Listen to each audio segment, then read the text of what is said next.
morning. It is 7:42. With your permission, we'll start the meeting.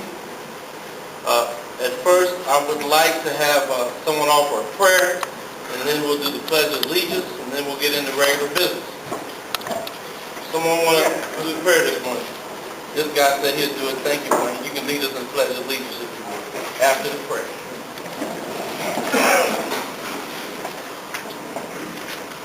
Lord, we just want to say thank you. Thank you for this morning. Thank you for this hour. We ask that you get in this business. We ask that you allow us to be more respectful. All people get the information they need. Accept the answers that they hear. When we come to a decision, allow us to be agreeable in this situation. We ask in the name of Jesus. Amen. Praise God, everybody.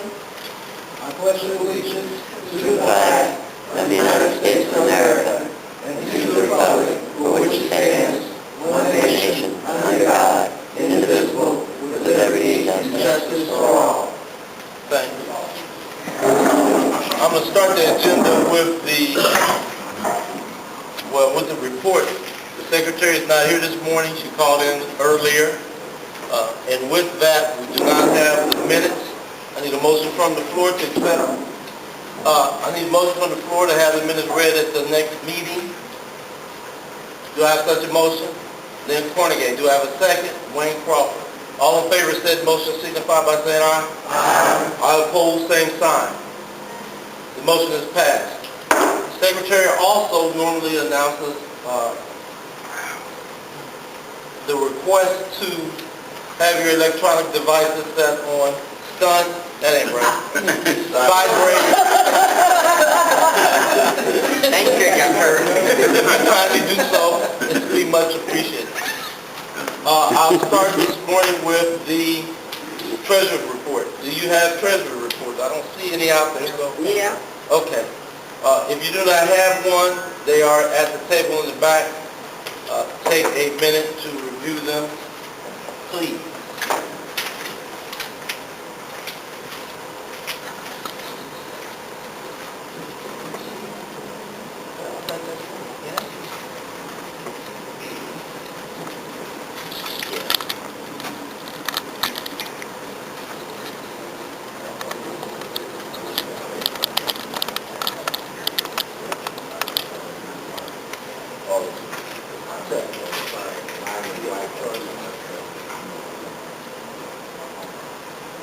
Any questions, concerns regarding the treasury report?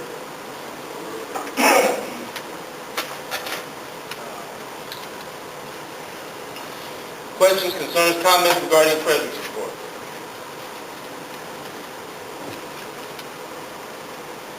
Again. Hearing none, I need a motion from the floor to accept the treasury report that has been presented. Do I have such a motion? Tony Brown. Do I have a second? Don Driscoll. All in favor of said motion signify by saying aye. Aye. I oppose, same sign. The motion is passed.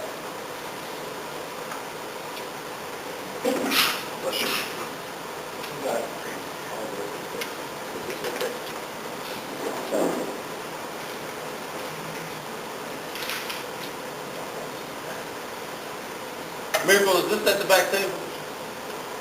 Yeah. Okay.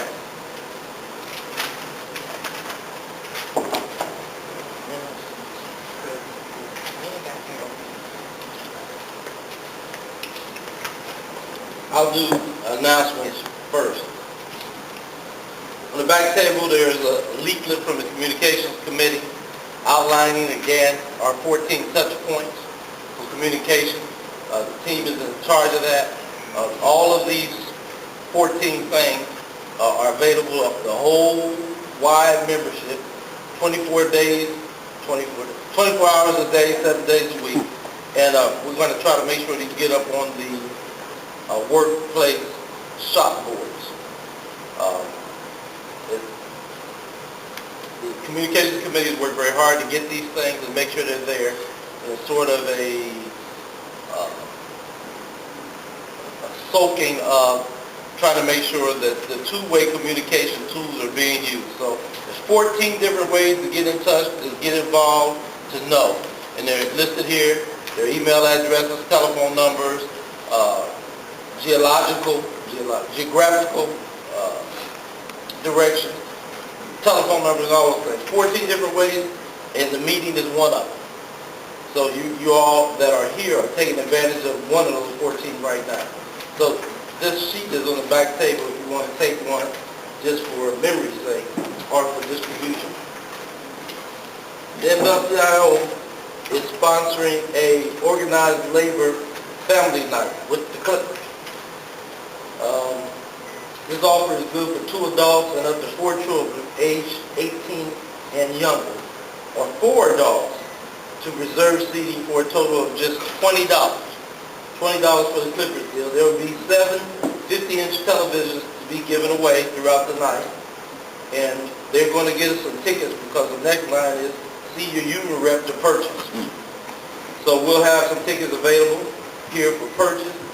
$20, 2 adults up to 4 children, or 4 adults, all for just $20. The game is July 27th, Saturday. So there will be opportunity to come and get those, and we'll try to get these posted as well. Get some for that. This one. Yeah.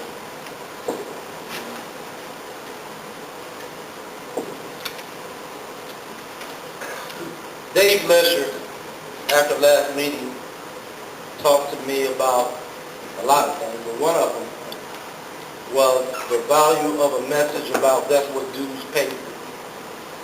And so this month, we're talking about Article 8, which is your grievance article. And that is an item that dues pay for. And grieving is part of exercising your voice in the workplace. You can do it probably anywhere you work, anytime, but you can do this particular version without real retaliation, or let me just say without getting fired. Because there are ways to suffer retaliation that are somewhat hidden. But this is a protected act in Article 8. And the language reads something like any unjust or inequitable treatment, which every manager, every labor relation person complains about because it seems to be wide. In most contracts, in most unions, you have to, or they have to, actually violate particular language. In our contract, it's unjust or inequitable treatment. And much like the harassment policy, this kind of depends on how you feel. I feel cheated. I feel mistreated. Therefore, I get this grievance on.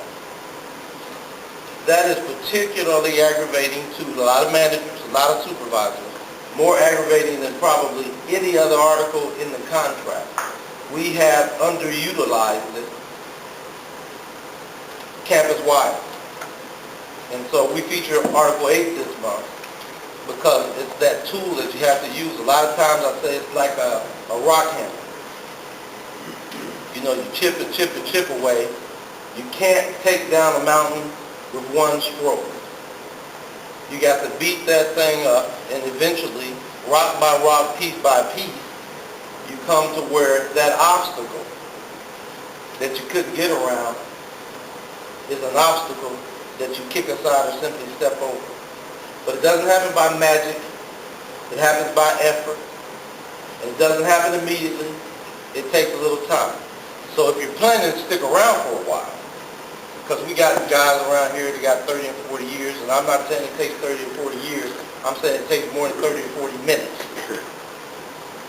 Most times. And you have to just keep kind of going at it, and you have to do it as a group. And I prefer that you do it when you perceive an injustice versus I'm not doing nothing else today. But that's what dues, that's just a part of what dues pay for. Your right to be heard at your job, to complain about something that you believe is a violation to your right, the ones that have been collectively bargain for you, with you, and by you. And that is a part of what dues pay for. So as Article 8, I believe there's 21 sections. I encourage everyone to take a look at it this month, next month, and familiarize yourself with the process. How it goes, how it's supposed to go. Your steward is an assistant to it, but you really need to know how to practice it and look at it. Yesterday we were in a meeting that one of the questions was about signing things that you don't agree with, or being forced to sign something. There are 3 different ways, I believe, to do it productively for yourself. One is, what people have been doing is they don't sign it, and the management puts refuse to sign. In FOD, they had started a practice of, if you don't sign it, we're going to charge you with insubordination, because signing it is a directive that the supervisor's giving you. Refusal to sign it is, in some view, insubordination. Now, that, we'd have to challenge that if they actually did it, it's been a threat. But absence of that, I'm saying what you do, you never sign on the line where they say sign.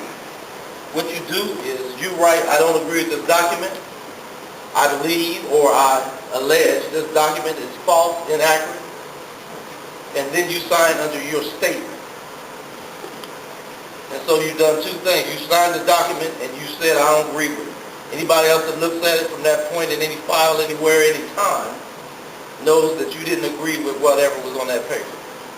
If you get a copy of it and your statement's not there, then you know it's been touched, it's been fixed, it's been changed. Normally what you do is you intertwine your signature at the bottom of that statement. Some letters are part of the other letters, so you can see pretty good white out. Starts to look like a puzzle. That's one thing. The other thing is just put a statement on there anyway and sign the document. I think we talked to Miracle Long, and as we talked to Miracle Long, she talked about putting her notes from this meeting that you're at or whatever, and then signing it with your notes. You said this, I said this, I don't agree with that, I'm signing it here. That's the signature on the paper. In any case, I say don't sign it under wherever it says signature. If you don't agree with it, if you think it's inaccurate, don't sign the signature line, sign the paper, sign it under your terms. Then it becomes a record. And then after that, as you paid for through your dues, file a grievance under Article 8.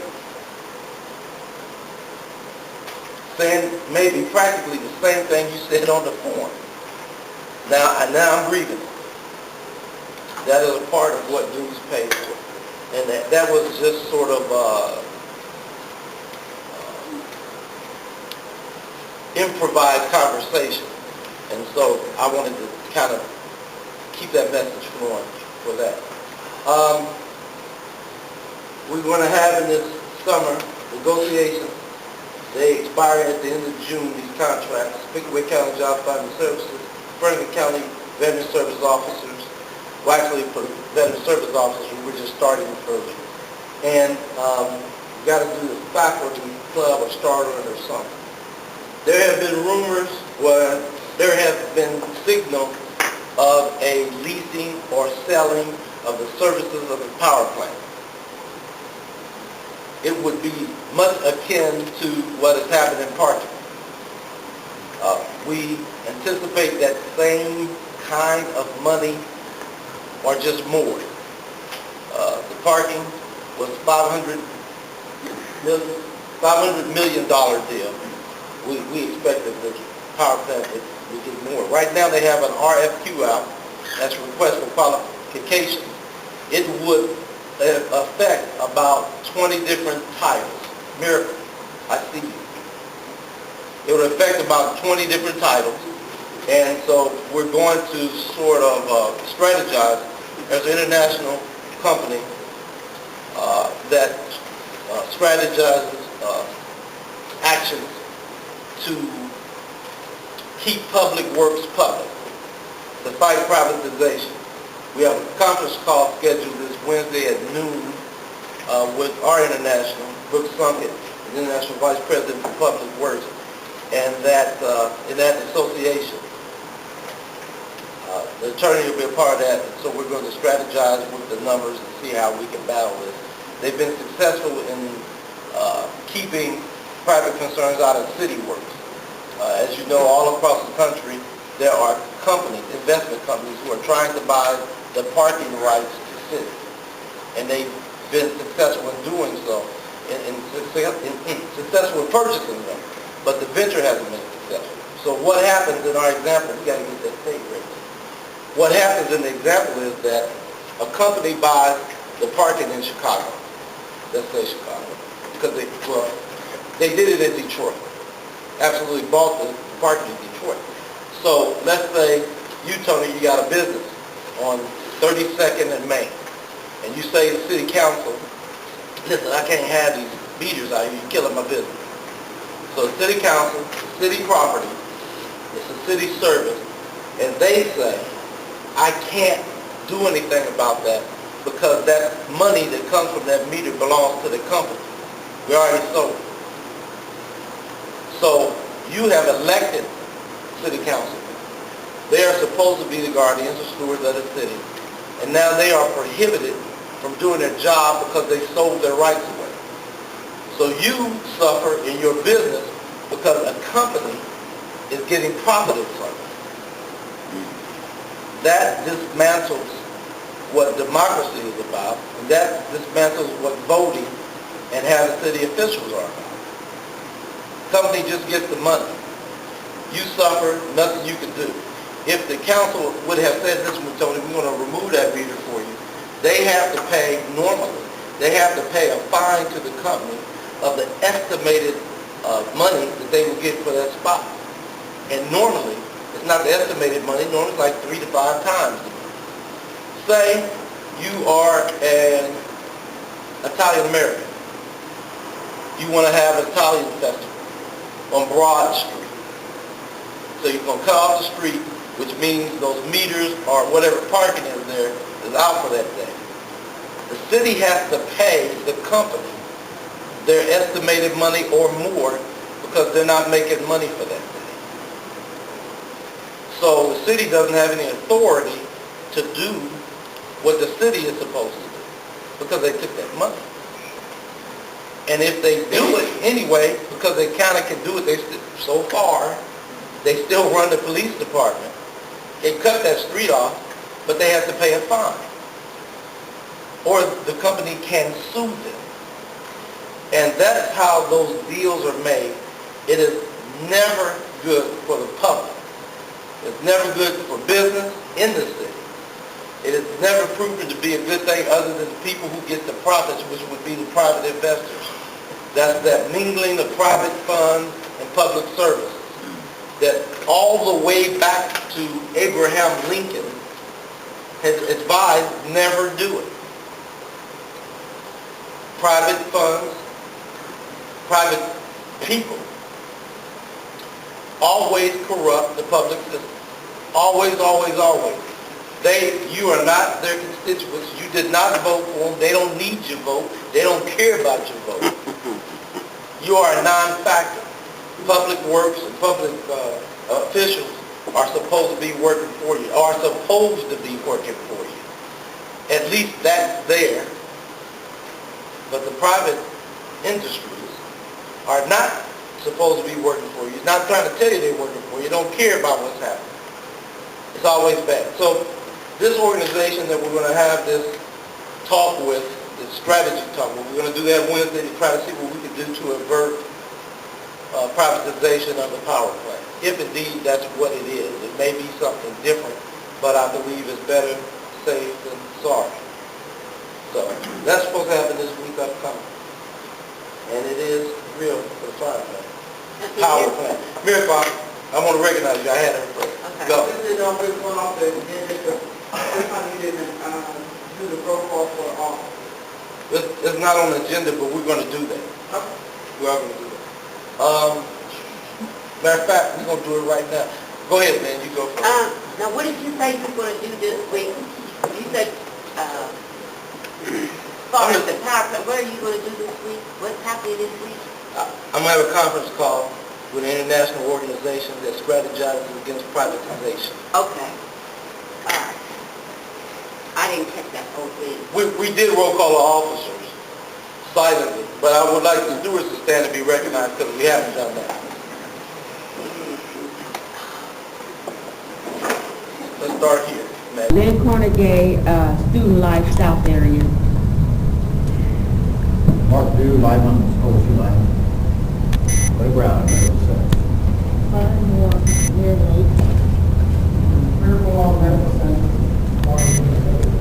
Marvin, stay stand. Marvin Newman is going to retire soon. May have happened already. Last night. You have, how many years of service? 40 what? 42 years of service. So if you want to ask somebody,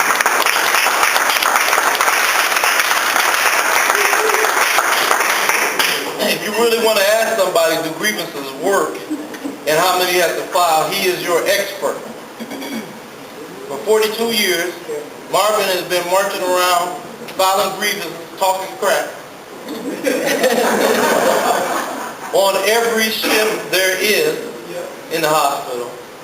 And he has been, he's been widely successful in getting some kind of outcome for the stewards and the members that work in the hospital area. And in the 80s, he and I used to go over to what was Larkins Hall at night, and he would represent campus at nighttime. They had a night shift at Larkins Hall, and anybody else that happened to be around. So he has worked the whole campus, really, and he has worked a long time. He spent a lot of time making fun of me because I couldn't really endure night shift. I was sleepy every night. And he pulled me and dragged me along. He had served as area steward for a while. He served as chief steward for night shift and second shift, which he still serves as. But even as chief steward for second shift, he kind of has wrangled his way into daytime on a volunteer basis to help out when it's needed. So we really appreciate Marvin, and we're going to show our appreciation in several different ways very soon upcoming. So that's Marvin Newman, 42 years, and I think he'll still work with us here at the local after his retirement, which actually was last night, and so today he's working here with the local, just being at the meeting. So would you stand and give him your appreciation again, please? 42 years.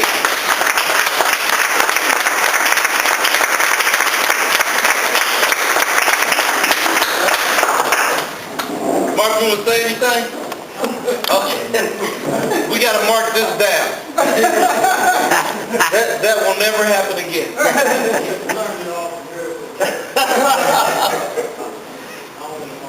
Now, we are going to continue with our recording on YouTube of reports. We're also going to continue our executive board meetings throughout the summer, but there was a motion, and it passed by the executive board, not to have July and August meetings. And so I need to, well, I'm going to put that motion again before the body gathered here to see what the vote is on that. Do I have a motion? Then I'll make a motion that we cancel July and August meetings. okay. Do I have a second for that motion? Don Driscoll. There's a motion. It has been seconded. All in favor of said motion, please signify by saying aye. Aye. All opposed, same sign. The motion is passed. We have, you can see on the floor, there are different places breaking up. We have had some estimates done. Tony Brown helped us with one of those estimates, and he's going to do a little more work. We had an estimate from Natural Stone to get done, and we would do it over the summertime, whatever we done. But the Natural Stone estimate is $18,000 to $20,000. It made us think about what we got to do. We had an estimate from a garage floor that doesn't have to be replaced for the normal person's lifetime. So that when we're gone, well, not we, when I'm gone, you still got a floor, you don't have to keep paying for it forever. It looks like, because of the traffic and because we're on a cement slab, it's about every 10-year replacement. And as the funds and the funding in the local dwindle, the expenses just look bigger. So we're trying to get an effort to do that. Anyone that wants to volunteer for that crew can sign up in the back. I believe there's space to do that. Can sign up in the back. And that'll happen. We haven't decided what we want to do, but we do know we have to go ahead and start taking up this tile before somebody trips on it and gets hurt and all that kind of stuff. I thought 10 years ago we had extra tiles of the same color. We have not been able to find those. So in lieu of that, I think we just look forward and replace it with something that maybe lasts about 30 years. We believe that the Nature Stone is a beautiful, beautiful product, but we can't afford to do that right now. And so that's why we go to the homemade thing. So that's what we're going to try to do on that. However, these windows coverings are custom cut, custom made blinds. The ones in the front, 2 of the 4 in the front, are tore up. I don't know why. Well, maybe because we use them a lot. And so we thought that we would get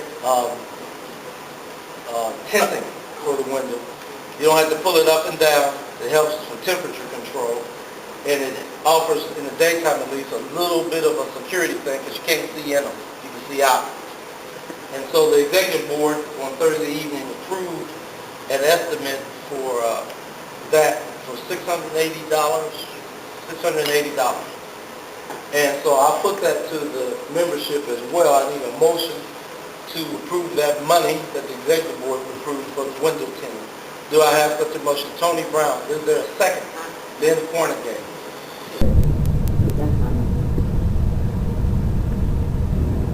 All in favor of the motion, signify by saying aye. Aye. All opposed, same sign. Okay, the motion is passed. And then I'll go to Lynn, Dave, and Lee.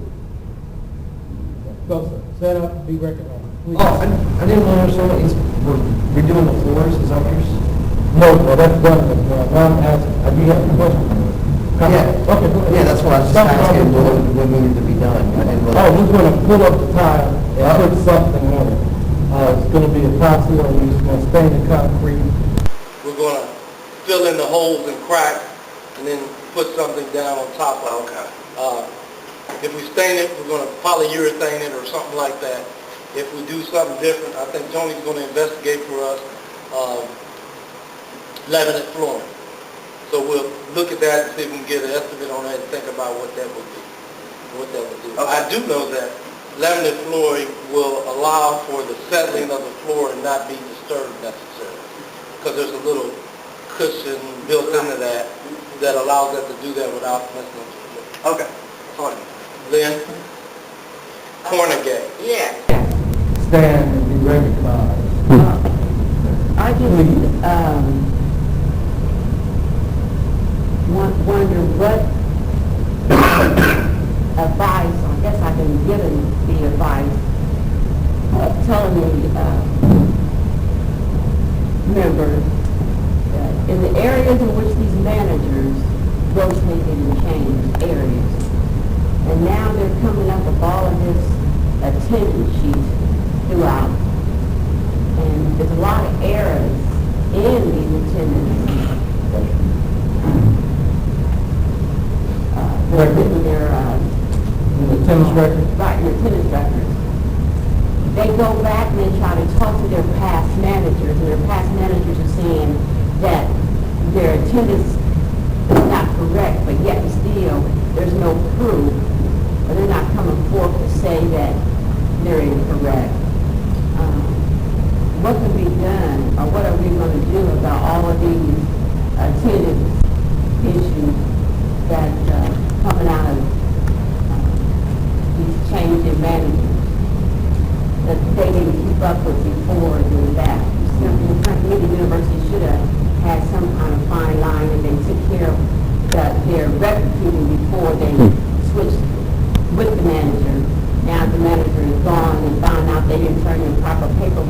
even though the employee is saying that they did turn it in.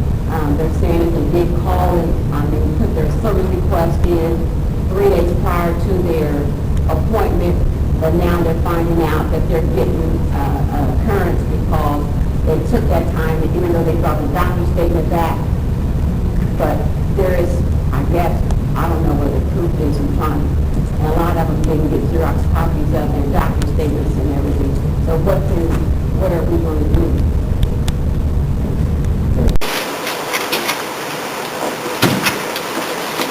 Kevin will speak to that. Okay.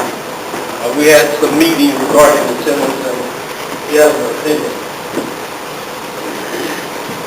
I heard you correctly. I heard you state that there's a lot of errors involved in accumulation or accountable occurrence. One, we should be able to point and speak to what we believe to be an occurrence. I also heard you state that they have forgotten to get a slip, or they didn't get a Xerox copy. Right. When you put your union representative in that position, he or she is going to have to take the word of the manager because you didn't protect yourself. We've been given advice for years that says when you put a document in, get a copy. You must help yourself get a copy. Because if you don't get a copy that you put one in, and then later on you say, well, I put one in, but I don't have a copy of it, who do you believe? How do you prove that what you're stating is true? That's why you must get a copy. There's no way I can support your statement if I don't have a copy to say, here's another copy which has the date of the 17th, the 15th, the 13th on it. You must participate in the process from the beginning. That's number one. We are engaging, have been engaged in student life, and what we believe are irregularities inside the attendance policy. And the way it's been disseminated, the way it's been enforced, we believe that we'll be coming out with an agreement soon that may give some relief. But push that backwards, you still in the beginning must do what you need to do to help me or whoever happens to be to defend you if you come and say I have a problem. Some of the problems that have been occurring, managers have not been doing their job. They've been allowing people to go past the number without speaking to them or talking to them. They then go to a new manager, and the new manager discovers, hey, you got 8 occurrences, you got 13, you got 15. I'm going to put you through the process. Now, I say, well, they haven't been spoken to. That is a violation of the policy. They're allowed to believe this is acceptable. That's a violation of the policy. But since last October, actually October 2011, everyone knew they were on a current system. It is not new. We went out and had multiple meetings to speak to the current system. So one of the reasons the changes were made is because managers were not doing what they were supposed to do.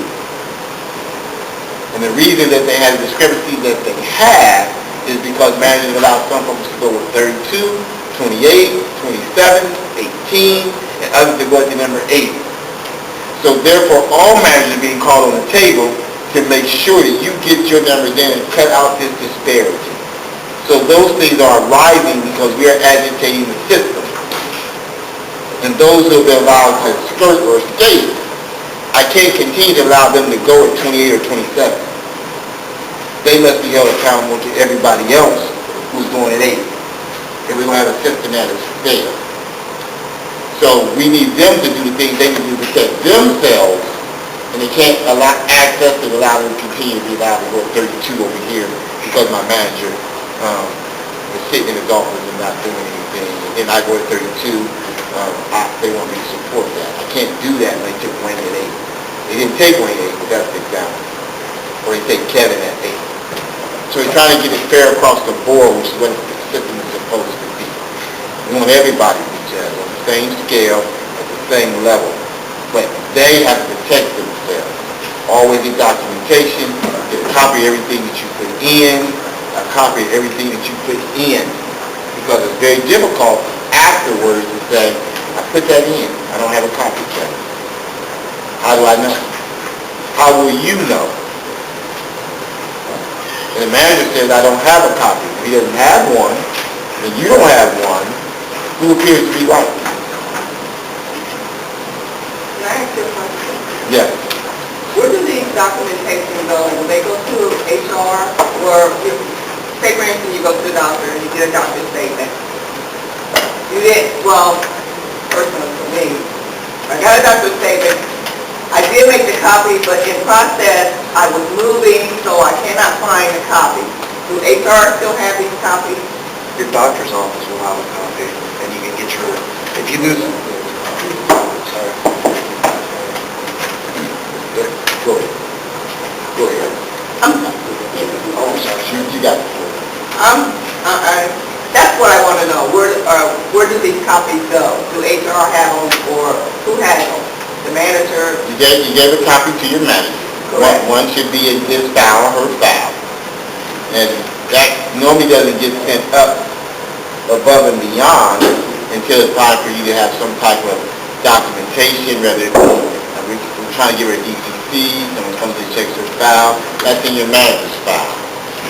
Sam is correct in the fact that your doctor should also have a copy or whatever it is that you went and got that you received.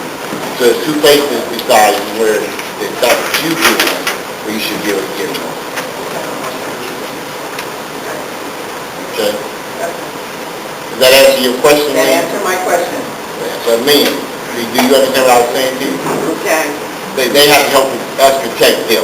Okay. They have to get documentation. They have to get copies. And we got, even when it comes to vacation, we ask everybody to get a copy. You don't get a copy of that slip you turned in, you're putting yourself in a bad position. Okay. Get a copy. First line of defense. Thank you. Thank you. Martin, Yeah, Richard. dude from Lima County. Right. In the old, there's two members that was hired in last April, under the book. Anyway, it says in there for new hire progression, the appendix D, where they get 50 cents on their service after a year. We noticed in the new book that it wasn't. So the question at hand is, do they get their 50 cents? That's still, they get their 50 cent raise? You said it's in the old book? Yeah, in the old book, it says in appendix E, it says, new hirees after a year of service, they get a 50 cent raise. So they The old book. Huh? It's the old book. Right. You know, in the new contract, it doesn't have it. This is a 3-year contract, 13 to 15. The old one was 9 to 12. They got hired April 12th. Something, I'm not sure on the date, but I know they got April of last year. I'm not certain on their hiring date. Okay. But April, I'm sorry. Go ahead. I did say 12, didn't I? I meant to say April 2012. April 2012 is when they got hired. Yes, sir. I don't know, I have to check. I don't know. Because they come at me, they just asked, they said, can you bring this up? And they said they saw it in they caught it in the under the old contract, and then the new book is under new hires, it doesn't say anything about it. So before I close HR and with you there and say, hey, these guys deserve a 50 cent raise, I want to check with you first. Well, my belief is, Kevin is telling me, no, they don't get it. My belief is, in addition to that we're under new contract. That contract only talks about things that happened during that contract. If they didn't finish their probation during that contract, I said they got... during that time, Pardon? if they didn't finish their probation until now, this year, April 2013, Right. then they wouldn't be eligible for it, in my opinion. But I'll look deeper, just to be sure. Okay, And then, I got your number, I'll call you, or you just call me. But my first answer is no. But let me check on that a little deeper. Someone else, question. Paul, Lee Paul, you're next. Actually, Mark jumped in front of you. Go ahead. Okay. You're fine. Go ahead. I got 3 things for you. Yes, sir, go ahead. Okay, picnic, right to work, and that power plant, I would think that would be how, because they're dealing with bowlers over there, that that would be a safety issue. Because those things the power plants do is flood. it's not a safety issue if they're qualified to do the work. And what they have out now is a request for qualification. So an assessment would be made by the director of utility, whether he likes it or not. He'd have to make an assessment of whether they're qualified or not, given whatever is in that request for qualification. So that's where they are now, a request for qualification. And so it can be no more of a safety issue than if it was AEP, which it could be AEP, could be a business. So they just have to be qualified. That's one of the few things that it appears that public entities are still doing, is trying to make sure that that happens. On paper at least. And if it's on paper, it's pretty much legitimate until something blows up. And that would be the same, really, if it blew up right now while we run it. You know, it was okay till it wasn't. Our steam fitters and plumbers and installation guys, we think, are qualified to do the work, and they're qualified on paper. They had to go to school, they had to get certified. Same thing happened as far as a safety issue. Picnic, we're still looking at a pig roast or cookout, still looking for a place to do it, and we wanted to do it like in the summer, but it looks like it may be at best the fall. The chair for the community service, community outreach and engagement, really is kind of the coordinator for that, and I hadn't heard from that committee on our last report, so I don't know what's going on with that. That's those particular questions. Answer the particular question. What's that third point? Right, right to work. I mean, Right to work, right to work. Are we getting, we're getting, that really doesn't pick up until November, right? I mean, what's the status on that? Well, the status is, I think I had a report from Wayne at the last executive board meeting, but Wayne, tell them about the phone polling. I think that's directed the right way. And let me finish this sentence. And the dates, that's all right, and the dates for that polling, that activity. Go ahead, Wayne. Okay, Crawford. thank you, Richard. As of May 16th, they had a right to work training session over at the Carpenter Center at 1545 Alvin Drive. As of right now, we're doing phone bank at the Ohio FLCIO, I believe, on Tuesdays and Thursdays. Also on the phone bank, also for several volunteer activities, the community volunteer for doing lid dropping, prize petition signing, there's several other entities for, right now. As far as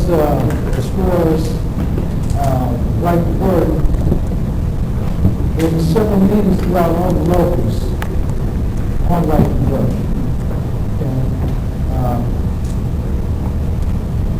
One thing I can tell you right now, you might want to deal with somebody, you can always go to the highway, CIO, sign a volunteer card, say that you're willing to commit to help participate, because we need all the help we can. Okay, this is a very serious issue. Okay, basically, overall, right to work as far as in here in the House, basically overall is just rewrite Senate Bill 5. That's what it is, a rehash of Senate Bill 5. Even though Casey said he's against it, that's a lie. The only reason why this Casey says that he's against it because he knows that he's running for governor as far as the next election.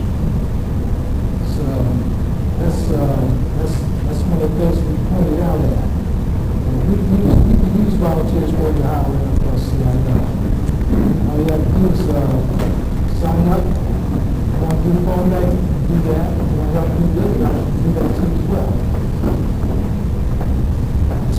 Is that the question? Yes, sir. Thank you, Richard. As of May 16th, they had a right to work training session over at the Carpenter Center at 1545 Alvin Drive. As of right now, we're doing phone bank at the Ohio FLCIO, I believe, on Tuesdays and Thursdays. Also known as phone bank and also for several volunteer activities. We look for people to volunteer for doing lid dropping, probably petition signing, those several other entities for, right now. Now, as far as right to work, there's several meetings throughout all the locals on right to work. Okay? Only thing I can tell you right now, you might want to get with somebody, you can always go to the Iowa FLCIO, sign a volunteer card, explain that you're willing to commit to help participate, because we need all the help we can.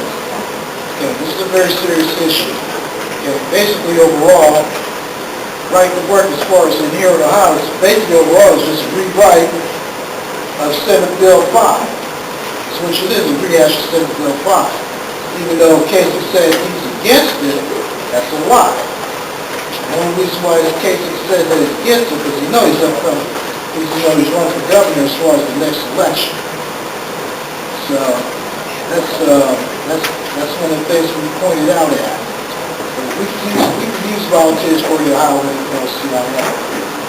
All you have to do is sign up. You want to do poll paper, and do that. If you want to help do good, you also do that too as well. Okay. Yes, second question? Yes, sir. My question's along the lines of Mr. Crawford, is what Mr. Crawford is saying. Is there going to be any organized demonstrations at the State House in this right to work? Just had that, I think it was like 3 weeks back. I think it's back in, it was like several weeks back.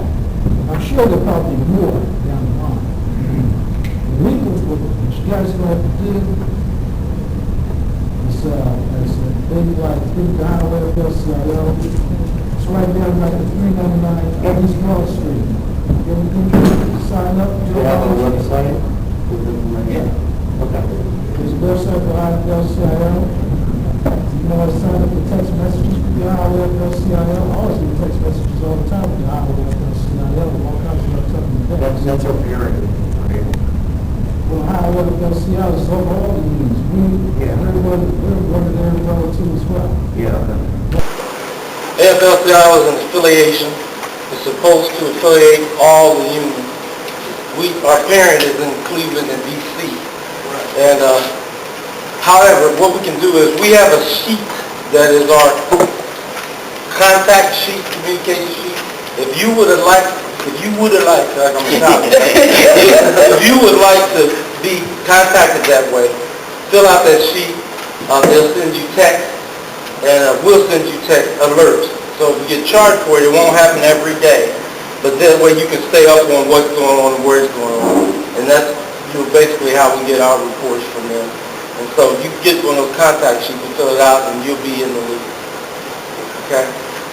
We'll put you on our text alert message system that comes out of the local that will give you, those activities and updates on when they're going to happen. Now, let me tell you ahead of time, because it's absolutely true. Most normally, 98% of the time, we get announcements about those activities the day before. Sometimes we get it the night before. I don't, since it's not me, I'm going to be happy to complain about it and say that, we've said, can we get a little more notice? We got people that are at work, people that, during the day especially, because, all those demonstrations are daytime. And we need a little more lead time to be able to get numbers out there. Right. Or, otherwise we just have our stragglers. But, we're happy to be a part of the whole. So it's probably going to be short notice every single time. Right. I don't know a time that it hasn't been. And that's something I guess they have to work on. But what the AFL has and what the other locals have are staff. Right? And so the staff just have to go. It becomes part of their job. And so they're able to get some numbers together. But we'll get you on that list, make sure that you're in the loop if you so desire. We'll get a sheet for you to do that. That contact sheet is sort of a product of the communications team. And we'll do that. You can get that today, actually. Cool. Yes, ma'am. Another thing, Thank you, Wayne. for your information, Friday, They sent out a memo, it's on email, that if you now don't do your PHA, this is going to start 2014. If you don't do a PHA, you will no longer be eligible for only one insurance. You only going to have one selection if you don't do the PHA, which is going to be higher, and you're going to pay, you'll pay higher premiums and deductibles on that insurance. Another thing that's in that is about the spouse that's there in that new 2014 insurance policy, where I guess your wife will have to do, or husband, or partner, whatever, the PHA. And if they don't do the PHA, then you're going to be opted into a different insurance plan. Should have received that, and I don't know. It's gone to the homes yet, because you said you got an email, right? Did you yeah, get with something email, at they home? had it in our Friday meeting. They had the paper, I probably could pull it up on my thing. A number for the Ohio FLC, if those who want to write this down, 224-8271. Again, 224-8271. You can always call the Ohio FLC as well. What's that number to? 224. What's that number to? But if I call it, who am I gonna get? Get whoever answers, as far as the secretary to connect you, you can always ask. Oh, that's the general number. Yeah, just Okay. the general number. Okay. I thought maybe it was a activist line or a program line, the person that schedules the events, but it's just a general number. Right. Okay. Say it again, please. 224-8271. 224-8271. Yeah. Thank you. Yes, sir. Isn't that phone number on our main webpage of Communication Workers of America? Mike, is that on the main website? I don't know, I don't put the page together. I can certainly get it there, if not now. Okay. Mike is the chair of the communications team, that's why I refer to him. Okay, there's probably a link on there to something. He'll check it. If not, we'll get it on there. Anything else? Mike, Dave. Yeah, Dave Mr. Store there. On the information front, I just want to say, I don't have a home computer, but I keep the AFL-CIO and the CWA's websites active, and I kind of scan them at lunch when I'm at work. So if you want to get a feel for what's going on with organized labor, locally or in a general way, they have excellent electronic presence that you can monitor, and it's set so you can comment if you want, or just click and find out what's going on. The AFL-CIO just now has some interesting stuff about austerity that's going on in Europe that might hit here in the United States, and President Trumka, the president of the AFL-CIO, which is kind of this umbrella group for unions, is in France, or has recently been in France discussing all that. They have live stuff that you can monitor. If you want to get a sense of what's going on with the labor movement overall, that's a real good way to keep in touch. I don't know if it's on our communications sheet or not, and I don't even have a home computer. I just watch it on a long break, and they send you emails and updates of what's going on. It's a real good way of keeping tabs on things locally and nationally and internationally. But I had a question for what you were saying earlier, Rich, and maybe this is a stupid question, but what happens to our contracts when they privatize a segment of the university or the university overall? This is one of three questions. Does the contract just vaporize? Does Article 30 apply? Do we have to renegotiate terms with the local? I'll sit down and take my answer and then stand up there again with my other two questions. What happened with parking lot, Article 30? Oh, you want me to answer it now? That's cool. Well, what happened with parking is Article 30. And Article 30's language says through privatization of contracts, that no bargaining unit member will lose work or lose a job. So they place the people somewhere. And that's what kind of comes into play when that happens.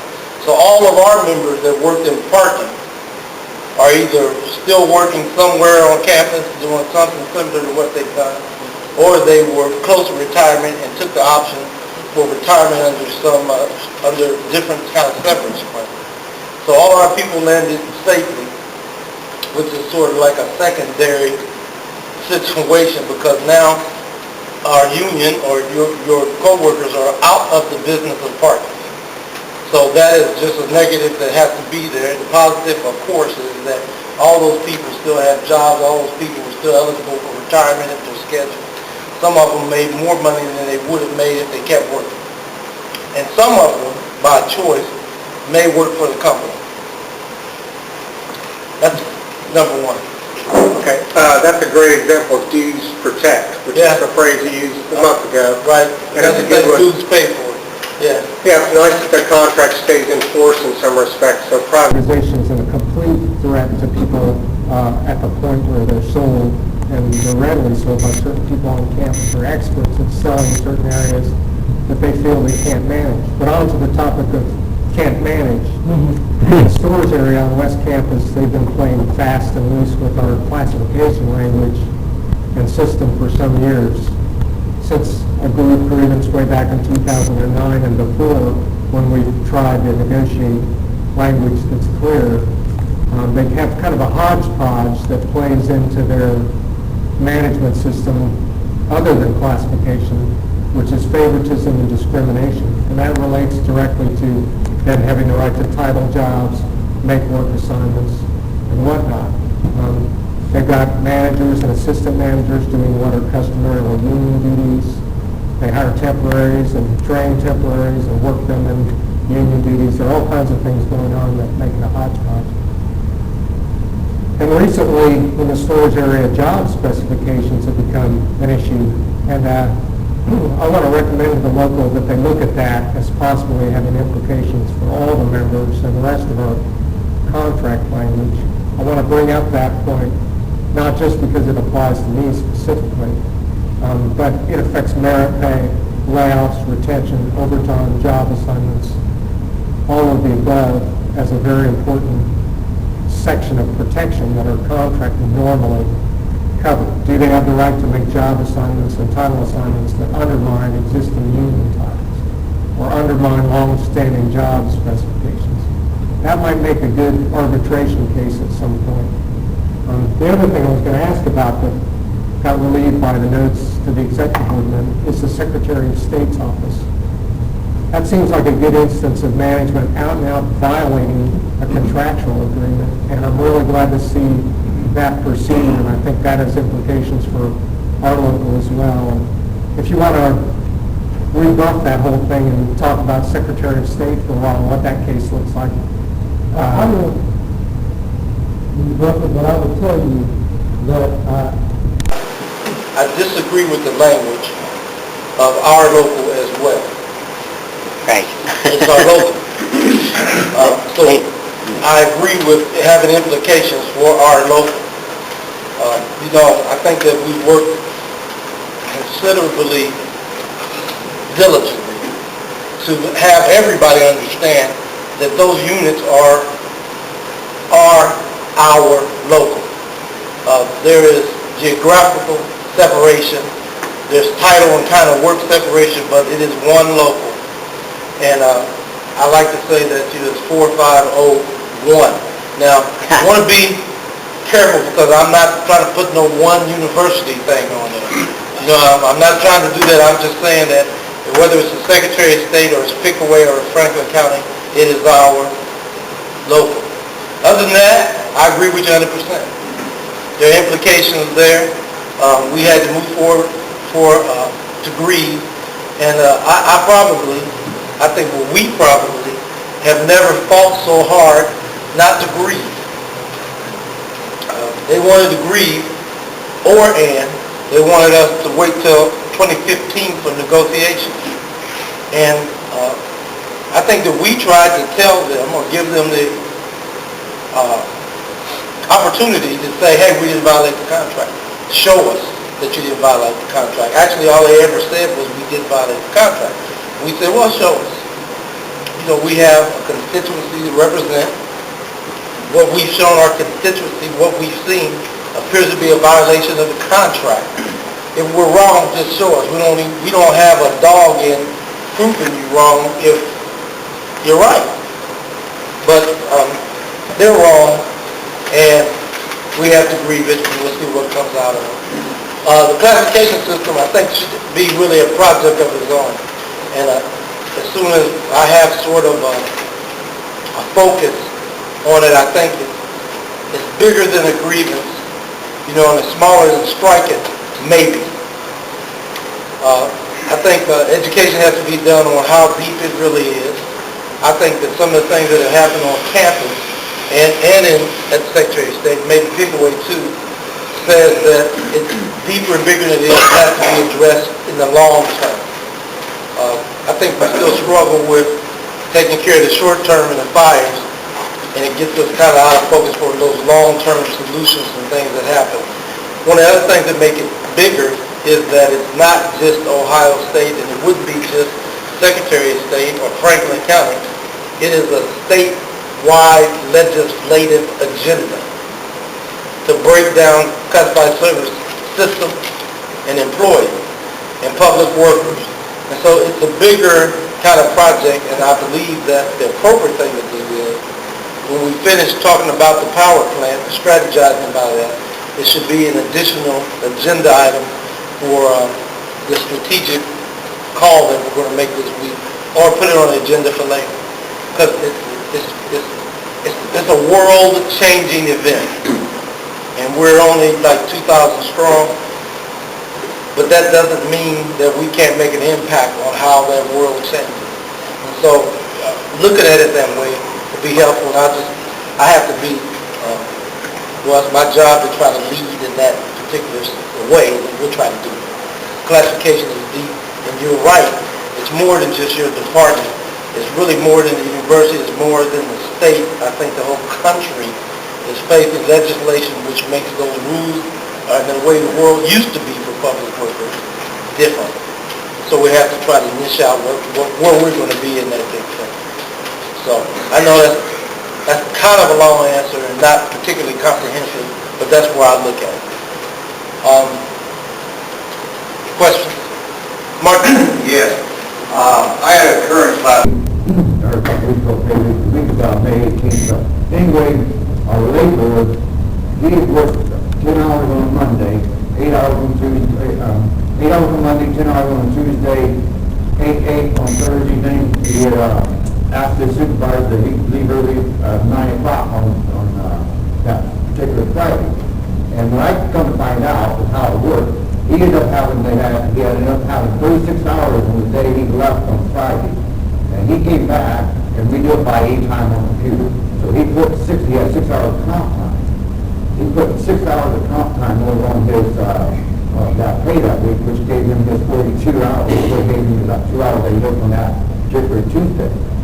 The manager approved it. My question at hand is, once the manager approved it, that, see, Whitley came back and denied his 2 hours and gave him 4. But I found out from the manager that I haven't really spoke to him, but when he clocked out on that Friday, he only had 36 hours in, and plus his overtime that he worked on that Tuesday. And so when he came to work on Monday, he plugged a hole on that, and the manager approved it.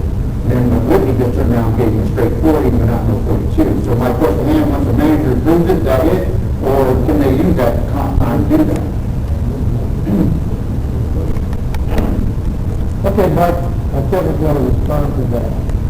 The only one that's with me is... The Lima campus HR person. On campuses, branch campuses, sometimes they only have one HR person, period.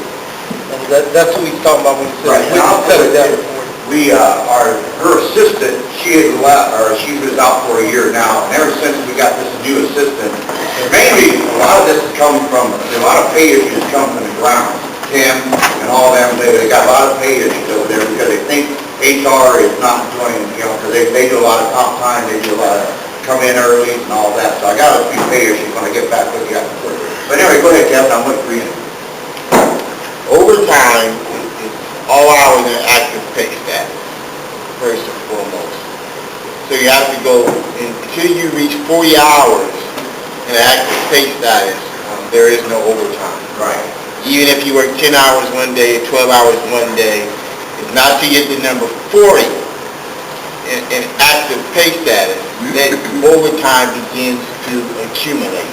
Right.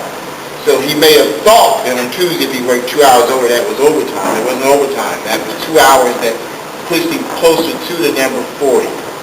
Now, comp time is at the discretion of management.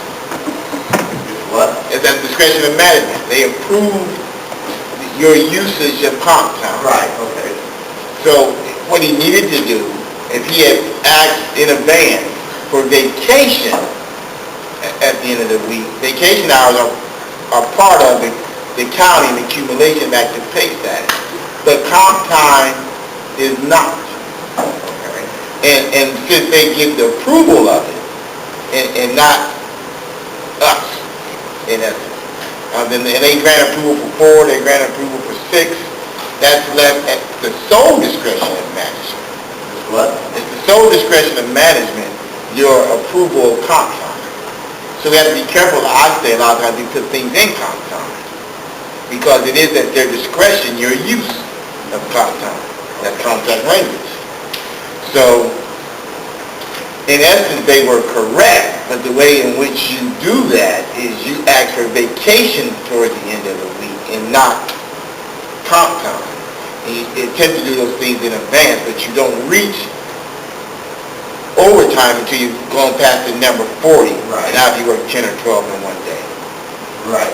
So what he should have done, so basically what he should have done was scheduled that time off. That answer is correct. In Yeah, advance. and then, see, I tried to explain that to them, but they said this is the way they did it last summer previous, and I said, well, I don't know. I told them, I said, you got it, I said, just like with comp time, you got to schedule, I told him, I said, if you would schedule your time 6 hours on Friday, if your manager approved it, you would have your 2 hours. You stated that he just came in and asked for the day off? He came in, but my understanding is, because I always got the whip of it on Friday, but his manager, because I sit down with Mark P., and I said, what's up with Ryan, why did, and he said, well, my understanding, he came to his manager and said, I want to leave at 9 o'clock. So when he gets the time clock at 9 o'clock, he did not schedule anything else. So when he gets the time clock at 9 o'clock, he only had busted 10 hours on Tuesday, but that puts him up. So it boosted him that 2 hours they worked Friday. He didn't reach his 40. He did not reach his, when he left work on Friday, he did not have his 40, plus that 10 hours. So when he came in on Monday, he went on the time sheet and put 6 hours comp time back on Friday, paid that. He had 6 hours left in the day? Yeah. He had 6 hours, he had 6 hours comp time built up, but but he was 30, so like I said, if he would have, used that. Well, actually, again, when he left, there was just still 6 hours to work. Yeah. Okay. But he used that but he took that on Monday and put it there. But when he left on Friday, the 6 hours was still on, still on his checks. But what he did, like I said, he just, added that 6 hours, that's on the back. It's those hours that, when you're in active pay status, that accumulate, sends you over. Right, so. But we'll talk a little deeper about that a little bit after the, All right, thank you. after closing the meeting. But Okay.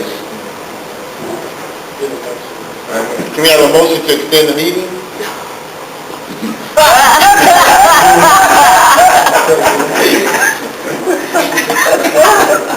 Well, 10 minutes extension, 10 minute extension, 10 minutes. All right, 10 minutes, I'll give you that. Madam Clerk, again? Second by Wayne Crawford for 10 minutes. All in favor?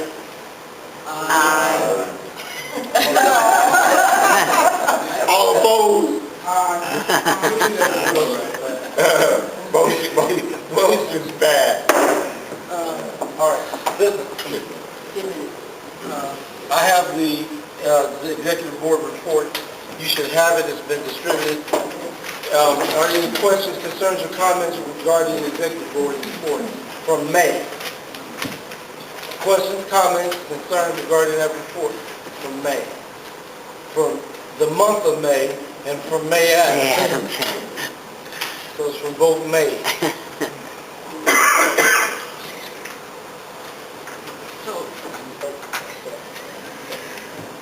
in the May executive report, y'all never did, see you had, the issues, y'all never did put in there about our new vice president that we elected?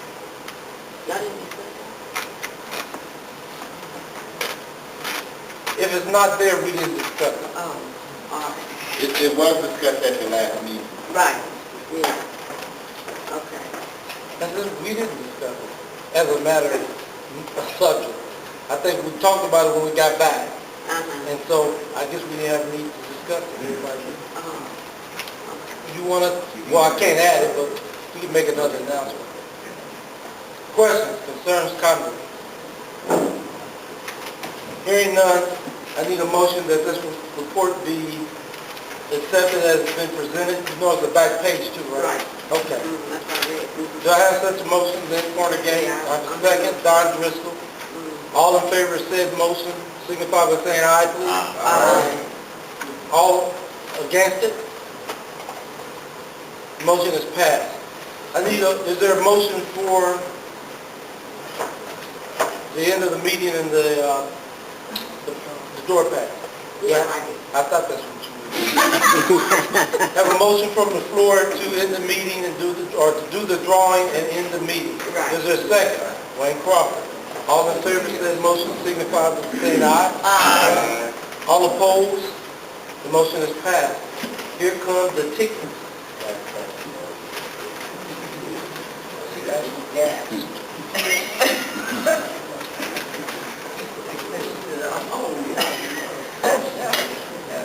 She didn't want to do it. While the tickets are coming up, actually they're here, Linda Hinton was elected as our district vice president for the remainder of this term. She was the president of our sister local, which is 4310, who was on like Sullivan Avenue and West Side. Now they reside here in our building upstairs, 4310. When that kind of election happens and the officer comes from Columbus, when we go to the district office for things, to support and help, it's helpful when they call us their sister local, and it's helpful when they're a local person. With that, we have that person on the executive board, the international executive board, and I think that'll be helpful for us as we go along. It's not as good as it was. On the international election board, we had international treasurer was from Akron, Ohio. The vice president was from Cleveland, Ohio. The international vice president was Cleveland, Ohio. And of course, and our regional president, our district vice president was from Cleveland, Ohio. So we fared pretty well. We had some good inside political strength. We don't have those international officers anymore. One is from New York, one is from Wyoming or something like that. But it's good to have a VP for the whole regional, which includes Michigan, Illinois, Indiana, Ohio, and Wisconsin, from Columbus, Ohio. So it's going to be helpful. She's going to be supportive, and we appreciate the fact that it happened. And we want her to be successful in all things at all times. The first number for $50 is, last three digits are 158. Right here. Hey. Your name? Samuel Jenkins. Samuel Jenkins.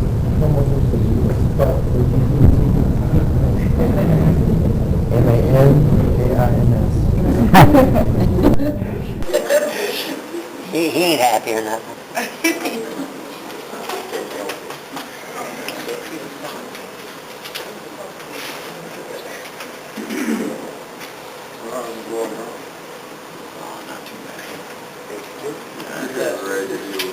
All right, last three digits for $50. For $50. 161. Oh.